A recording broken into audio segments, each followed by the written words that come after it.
Hello friends, मी Vishakha global online मराठीमध्ये आपल्या सर्वांचं स्वागत आहे.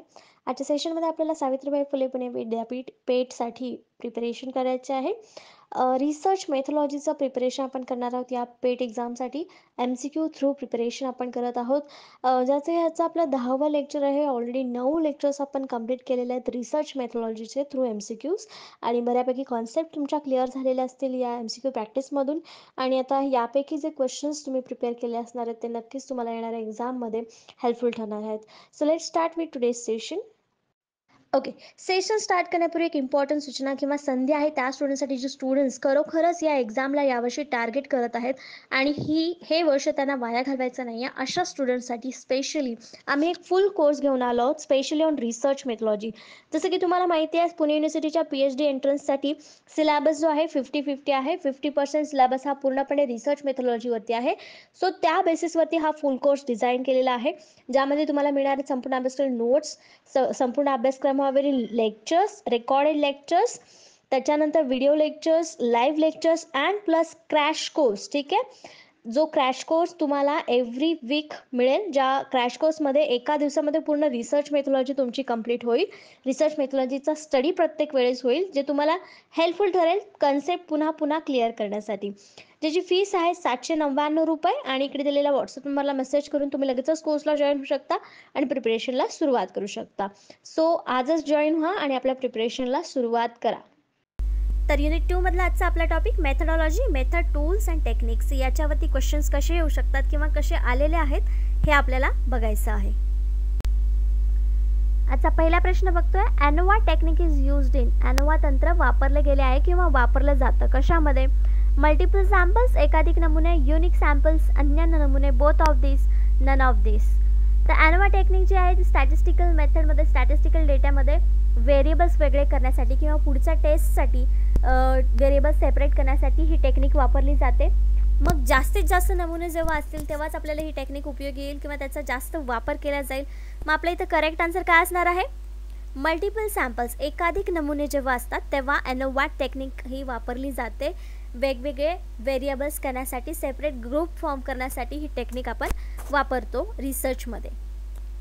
Analysis of variance or ANOVA is a statistical method that separates observed variance data into different components to use for additional test. Additional test काय करायचं असतील आपल्याला रिसर्चमध्ये, स्टॅटिस्टिकल टेस्टमध्ये, तर त्यामध्ये वेगवेगळे डेटा जो जमा झालेला आहे त्यातून डिफरंट कंपोनंटमध्ये, म्हणजे त्याचं वर्गीकरण करण्यासाठी किंवा दुसऱ्या वर्गामध्ये त्याचं विभागणी करण्यासाठी सेपरेट वर्गीकृत केलं तर आपल्याला त्याचं मोजमाप करणं देखील सोपं होतं. ही करण्यासाठी जी मेथड आहे त्याला आपण एनोवा असं म्हणतो.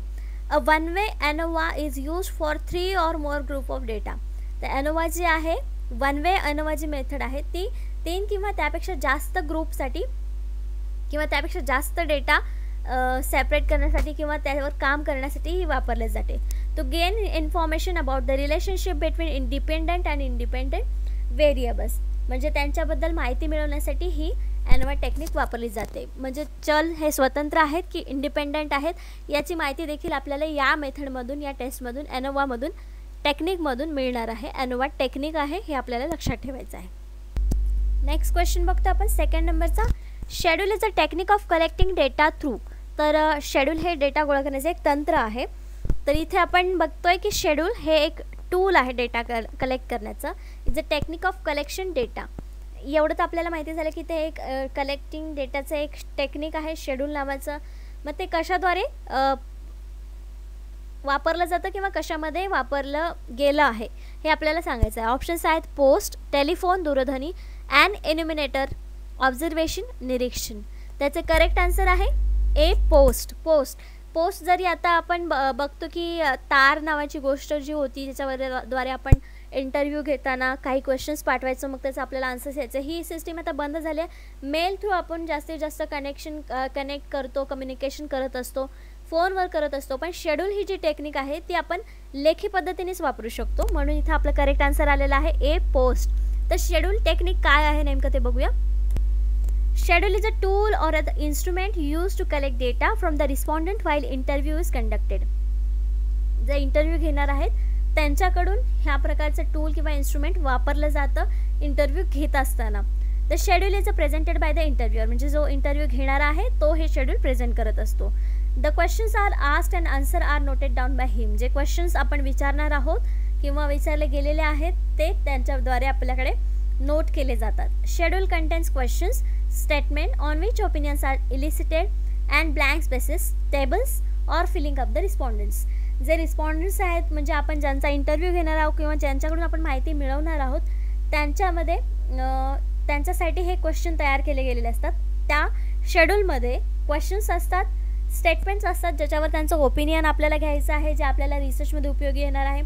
त्याच्यानंतर त्याच्यातच ब्लँक स्पेसेस आणि टेबल्स सोडलेले असतात ज्याच्यामध्ये रिस्पॉन्डंट्स आपले आन्सर्स नोंदवू शकतात. अशा प्रकारचं हे शेड्यूल असतं. हे एक टूल, इन्स्ट्रुमेंट आहे, टेक्निक आहे डेटा कलेक्शनचं असं आपण म्हणू शकतो. मग हे जे प्रेझेंट करायचं असतं ते आपल्याला पोस्टद्वारेच प्रेझेंट करू शकतो. टेलिफोनवर हे आपण फिल करण्यासाठी देऊ शकतो का? नाही. म्हणून आपल्या इथं करेक्ट आन्सर आलं होतं पोस्ट. शेड्यूल हे कशामध्ये वापरलं जातं तर पोस्टमध्ये वापरलं जातं. नेक्स्ट क्वेश्चन आहे 3rd नंबरचा. While planning and observation one should not keep in mind. एखादी निरीक्षणाची योजना आखत असताना एखाद्याने हे लक्षात ठेवू नये. क्वेश्चन वाचताना नीट लक्षपूर्वक वाचायचं आहे. Should not keep in mind म्हणजे लक्षात नाही ठेवायचं आहे एखाद्याने ऑब्झर्वेशनचं प्लॅनिंग केलं तर काय कुठली गोष्ट नाही लक्षात ठेवायची आहे. ऑप्शन्स बघायचे आहेत. Tools and techniques need to be avoided in recording observation. निरीक्षण नोंदवताना साधने व तंत्रे टाळणे आवश्यक आहे, हे लक्षात नाही ठेवायचं. व्हॉट शुड बी रेकॉर्डेड, काय रेकॉर्ड करावे हे लक्षात नाही ठेवायचं. How to ensure accuracy of observation, निरीक्षणाची अचूकता कशी सुनिश्चित करावी हे लक्षात नाही ठेवायचं. How the observation should be recorded, निरीक्षणाची नोंद कशी करावी हे लक्षात नाही ठेवायचं. तर यापैकी करेक्ट जे आन्सर आहे ते आहे व्हॉट शुड बी रेकॉर्डेड. काय रेकॉर्ड करावं हे आपल्याला लक्षात नाही ठेवायचं आहे. जे आपल्याला समोर दिसतं आहे ते सगळं ऑब्झर्व करायचं, ते सगळं आपल्या मेमरीमध्ये रेकॉर्ड करायचं आहे आणि त्यानंतर मग आपण जेव्हा रिसर्च करू तेव्हा आपल्याला सगळ्या प्रत्येक गोष्टीचा, प्रत्येक निरीक्षणाचा उपयोग आपल्या रिसर्चमध्ये होतो. म्हणून जेव्हा आपण प्लॅनिंग करत असतो तेव्हा आपल्याला हे लक्षात नाही ठेवायचं की आपल्याला काय रेकॉर्ड करायचं आहे. रेकॉर्ड शिवाय आपल्याला ऑब्झर्वेशन जे मिळतं आहे ते सगळं आपल्याला ऑब्झर्वेशन तिथे करायचं आहे. प्लॅनिंग अँड इव्हॅल्युएशन ऑब्झर्वेशन म्हणजे ऑब्झर्वेशन करताना किंवा ऑब्झर्वेशनचं प्लॅनिंग करताना काय काय करायला पाहिजे. Define the goal in general, this has been done already but as it is fundamental to success it is repeated here. जसं की म्हणजे काय करायचं आपल्याला गोल लक्षात ठेवायचं आहे पण काय रेकॉर्ड करायचं आहे. आपल्याला गोल ठरलं की हे आपल्याला साध्य करायचं आहे आणि याबद्दल आपल्याला ऑब्झर्वेशन करायचं आहे, पण यामध्ये फक्त एवढंच ऑब्झर्वेशन करायचं हे लक्षात नाही ठेवायचं. फक्त गोल लक्षात ठेवायचं आणि सगळं ऑब्झर्व करायचं आहे. काय रेकॉर्ड करायचं हे लक्षात नाही ठेवायचं. Differentiate what does this goal look like in classroom. Develop the observation plan collaboratively through partner, select, set a date. म्हणजे सुरुवातीला काय करायचं आपल्याला डिफरेन्शिएट करायचं आहे नेमकी कुठली गोष्ट आपल्याला ऑब्झर्व करायची आहे. डेव्हलप करायचं आहे की नेमकं कुठल्या गोष्टीवरती ऑब्झर्व करायचं आहे, त्याच्याबद्दल अजून काय काय गोष्टी लागणार आहेत ऑब्झर्व करण्यासाठी डेव्हलप करायचं आहे. प्लॅन कोलॅबरेटली करायचा आहे, सगळ्यांनी मिळून तो प्लॅन करायचा आहे.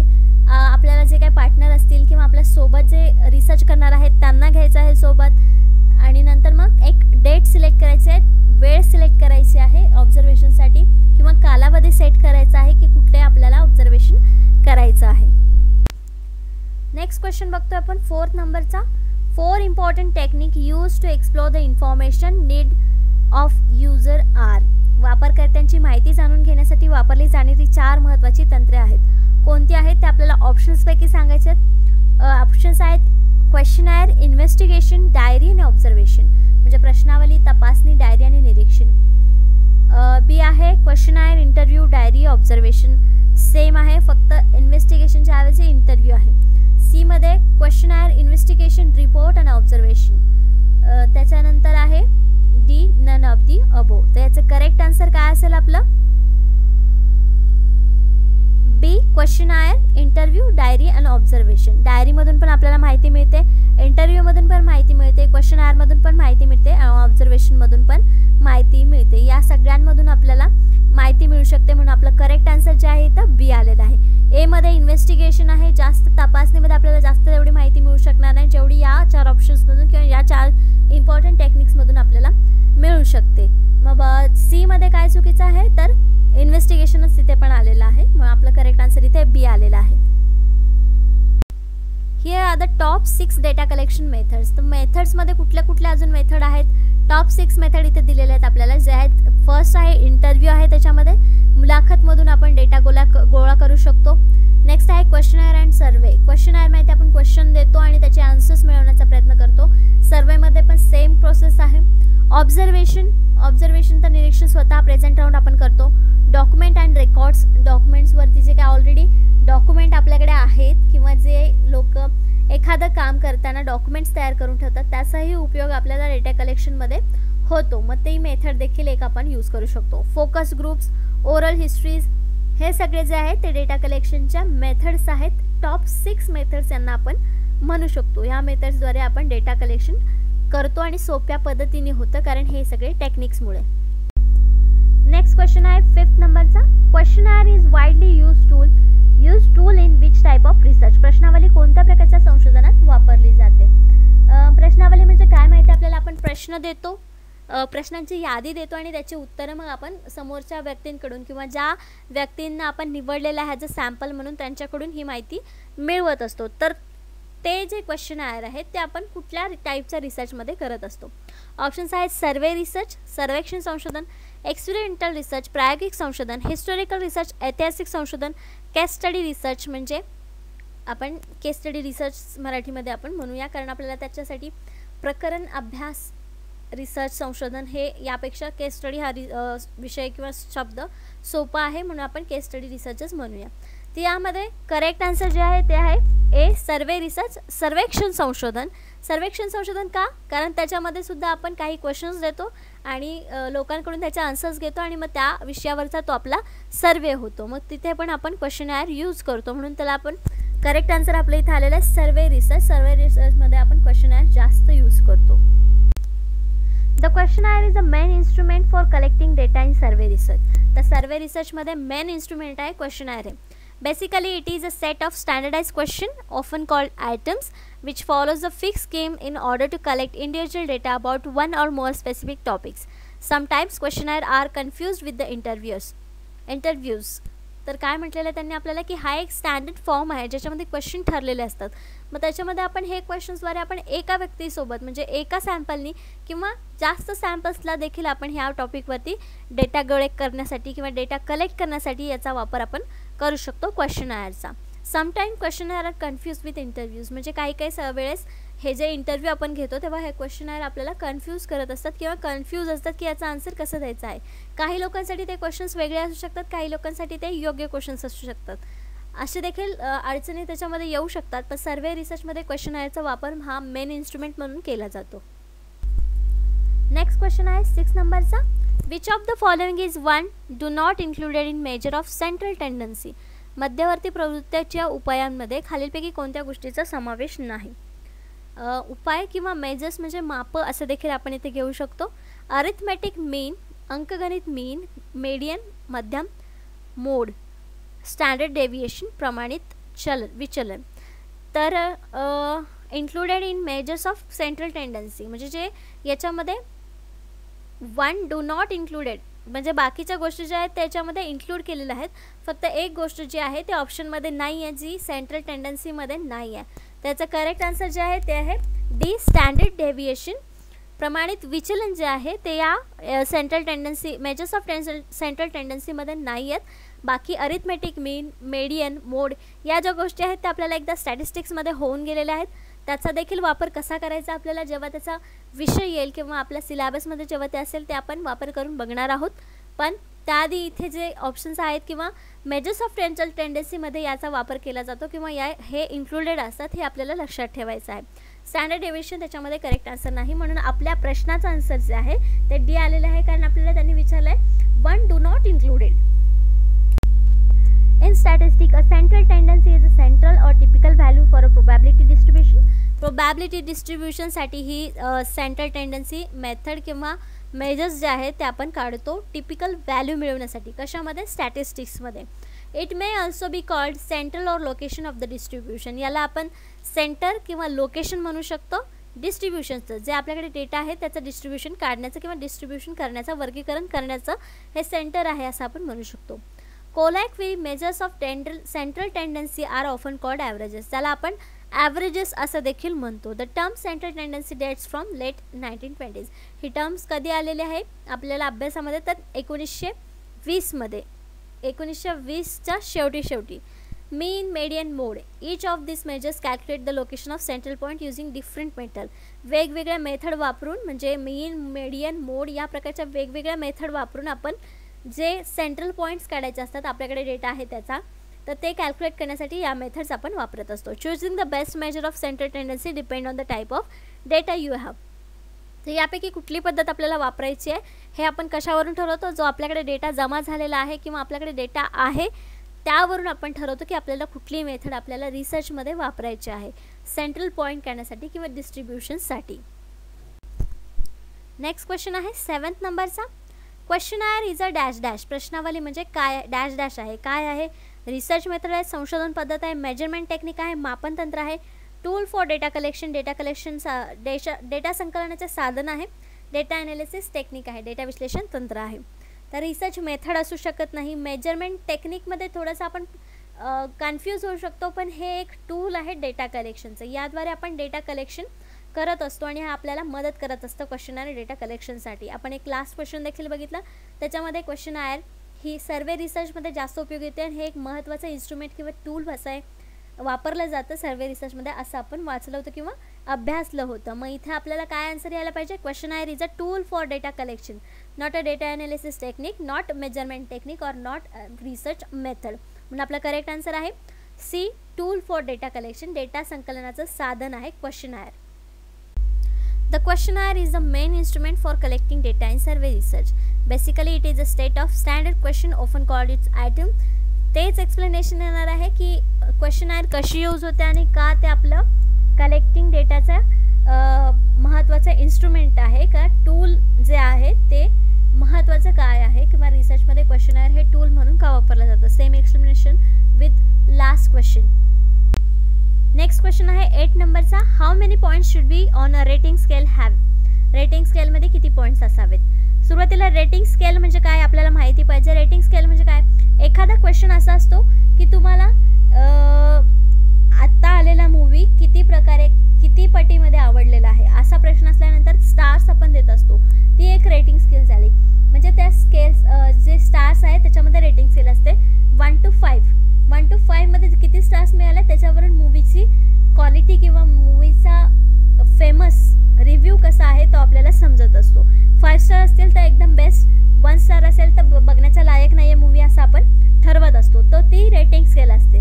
तर त्याच्यावरती किती पॉईंट्स असावेत हा आपला प्रश्न आहे. ऑप्शन्स आहेत 5, 4, 10 आणि D somewhere from 4 to 11 points. कुठेतरी 4 पासून ते 11 पॉईंट्सपर्यंत. त्याचं करेक्ट आन्सर आहे D, somewhere from 4 to 11 points. कुठेतरी 4 पासून ते 11 पॉईंट्सपर्यंत. का? 5, 4, 10 याच्यापेक्षा जास्त आपण कशामध्ये आन्सर्स देऊ शकतो?